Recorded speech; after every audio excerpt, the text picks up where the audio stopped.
घरकेले छाउनु पराल्न खरा छैन नि झिङ्गटी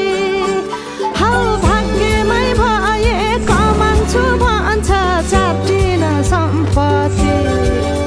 हौ भाग्यमै भए कमान्छु भन्छ चाटिन सम्पत्ति गाई भने सानो दुध दिन्छ मानो खानु कि नखानु मागेरै लानु नसक्नेसँग जानु कि नजानु धन सुक्यो रातले फकान्छ काफले जानु कि नजानु धन सुक्यो रातले फका